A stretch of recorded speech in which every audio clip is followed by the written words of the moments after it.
How does a Greek slave girl end up married to an Egyptian pharaoh? They say a bird stole her sandal and dropped it at his feet. It sounds like a myth, but ancient historians swear that it happened.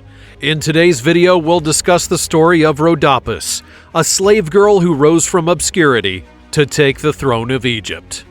Long before the story of Rhodopis was written down, Egypt wasn't a kingdom of pyramids and pharaohs. It was a crossroads. Merchants, mercenaries, and wanderers all came from every corner of the ancient world. Among them were the Greeks. By the 7th and 6th centuries BCE, Greek settlers had built a small trading city on the edge of the Nile Delta called Rhodopis. Spices, pottery, gold, and slaves all changed hands there, and sometimes those hands were not kind. In this world, it wasn't unusual for Greek women captured by pirates or sold by desperate families to end up as slaves in Egypt. They were foreign, exotic, and often treated as curiosities. A fair face could fetch a high price. Rhodopis' story begins with the harshest of ways. She was born in Greece, but her life of freedom would be stolen by pirates. Taken from her home, she was then sold to slavery, ending up in the city of Rhodopis in Egypt. From the moment that she arrived, her world was no longer her own. Days were long and punishing and endless. She rose before the sun, her feet blistered from grinding grain and scrubbing the laundry along the riverbank. She would chase geese from the gardens, carry water in the burning heat, and mended robes until her fingers bled. Every task was relentless, every day the same. The other servants treated her cruelly, mocking her golden hair and green eyes and pale skin. They whispered and laughed. She's too foreign, too different. She doesn't belong here. She was a Greek in a land of bronze and sand, a stranger in every face, street, and market. And yet, in the midst of this cruelty, she found small pockets of freedom. By the river, she would befriend animals who could not judge her, birds that perched on her hand, a mischievous monkey who clung to her shoulder, and even a solitary hippopotamus that slid up from the muddy Nile just to be near her. With them, she danced and sang, spinning through the heat and dust as though the world had forgotten her chains. In those moments, she was not a slave. She was alive, free, and untouchable. The animals became her companions, her audience, and the witnesses to a spirit that even the harshest of masters could not extinguish. Even in the harsh world of slavery, small sparks of hope could appear. Her master was an old man, gentle though often unaware of the cruelty around him. One afternoon, as he rested beneath a tree near the river, he noticed her dancing. She moved with a lightness that seemed impossible for someone who had carried the weight of endless chores. Captivated, the master then decided that she deserved a gift, a pair of slippers. Some say they were crafted from soft leather and dyed rose red, or in some versions a glimmering gold, but they were unlike anything that she had ever worn. For the first time, something beautiful was hers and hers alone. But beauty can provoke envy. The other servants sneered and whispered, their jealousy burning hotter than the Egyptian sun. Such things aren't meant for slaves, they would say. However, she didn't care. She would dance and sing for herself, for the birds, for the monkey, and the hippo that lingered by the riverbank. In those moments, she was free, and the slippers became a symbol of her spirit, both delicate yet unbroken. Word would spread across Egypt like wildfire. Pharaoh Amasis was holding a grand festival in Memphis, and for days the city would overflow with song, dance, and offerings to the gods. Nobles would parade in silk and gold, musicians played, and priests would chant in praise of the pharaoh's power. It was the event of the year, and a spectacle of both wealth, devotion, and splendor.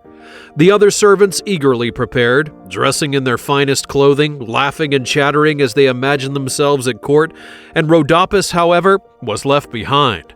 Endless chores would chain her to the river and the kitchen, while her heart ached to join the celebration. She scrubbed, ground, and carried water under the harsh sun, each task heavier than the last, her longing gnawing at her chest. On the riverbank, she paused for a brief moment, clutching her rose-red slippers. In the distance, she could hear the fading sound of drums and horns, carried on the wind down the Nile. The laughter of dancers and the chants of priests seemed to be mocking her. She was invisible to the world, yet her spirit remained unbroken. Little did she know that her life was about to change, and that the gods themselves were about to intervene in a way that nobody could have imagined. Rhodopis worked alone by the river, her hands stiff and raw from washing the endless linen. She sang softly, a sad, quiet rhythm that echoed her life. Wash the linen, weed the garden, grind the grain. Her voice carried across the reeds, a fragile song that even the animals paused to hear. Then, without warning, the winds would shift. The sky darkened as if the gods themselves were watching, and from the clouds, a falcon, majestic and terrifying, would swoop down, snatching one of her rose-red slippers from the riverbank. Rhodopis froze and was quite scared. This would be no ordinary bird. In Egyptian belief, the falcon was the symbol of Horus, god of kinship and fate, and now Horus himself had intervened. She watched in awe and fear as the falcon rose higher and higher, carrying the delicate slipper north over the Nile towards Memphis. Every beat of its wings seemed to be a whisper of promise, a warning, a destiny, and Rhodopis clutched the remaining slipper to her chest. Her mind was racing. Was this the god's favor, or a summons that she could not refuse? In Memphis, Pharaoh Amasis sat on his throne surrounded by dancers, priests, and courtiers. The festival's music filled the air, drums pounding, flutes singing, incense curling into golden sunlight, yet the pharaoh was bored. The celebrations and offerings, along with endless praise, none of it stirred him. He longed for something extraordinary, a sign, a moment that could pierce the monotony of his reign. And then it happened. From the sky a falcon swooped in, its wings slicing through the air with terrifying grace, and in its talons it carried a rose-red sandal. The bird dropped it directly into the pharaoh's lap. The court would fall silent. Whispers rippled through the courtiers. The pharaoh held the slipper, examining its craftsmanship, color, and the smallness of the wearer's foot. In Egypt, signs from the gods were never ignored. The falcon, sacred to Horus, had brought him a message. It was no coincidence. The pharaoh's eyes gleamed, and Horus had chosen his bride. Rising to his feet, he then proclaimed, "Find the woman who wore this. She is the one Horus has chosen." The royal messengers were immediately dispatched, boats carving through the Nile, carrying trumpets and heralds to every city and village. Maidens would be summoned to try on the slipper, some squeezing and twisting their feet into it, pretending that it might fit. But the sandal would belong to the one true wearer, the girl who was destined by the gods themselves. No one could know where the search would lead, or how a single slave girl would change the course of the pharaoh's life forever. The pharaoh's search swept across the cities and villages of Egypt, carried by trumpets, messengers, and royal barges along the Nile. Word would reach the Greek trading city where Rhodopis lived quietly amongst her chores and animals that were her only friends, and as the pharaoh's envoy arrived, the other servant girls ran forward in an eager fashion. They wanted the slipper for themselves, dreaming of glory and status, squeezing their feet into the delicate rose-red leather, twisting and pulling, but it was just too small. Their faces fell, frustration turning to panic as they realized the slipper would not be theirs. Rhodopis watched from the reeds with her heart pounding. Both fear and wonder battled inside of her. Could this actually be real? Could the gods truly be reaching out to her? She stayed hidden, unsure of what would happen if she were to come forward. Then the pharaoh's gaze found her, a timid figure by the riverbank, half hidden in the rushes. Time seemed to slow down as he beckoned her forward. Trembling, she then approached, hand shaking as she reached for the slipper. She would slip it onto her foot, and it fit perfectly. A gasp would echo through the crowd as she pulled out the matching slipper from her tunic, completing the pair. The pharaoh's eyes lit up, a smile spreading across his face. Servants would whisper and mutter, disbelief etched on their face, but the pharaoh never wavered. Destiny had been revealed, and in a single moment the slave girl who had danced alone by the river, laughing only for the animals and enduring cruelty beyond imagination, was now chosen by the gods to ascend. Rhodopis's life was about to change forever. The moment of destiny finally arrived. Pharaoh Amasis turned his attention to Rhodopis, the timid Greek slave who had hidden amongst the reeds, clutching a remaining slipper. In a decisive gesture, he declared her the queen, praising her eyes, hair, and skin as though they reflected the very essence of Egypt itself.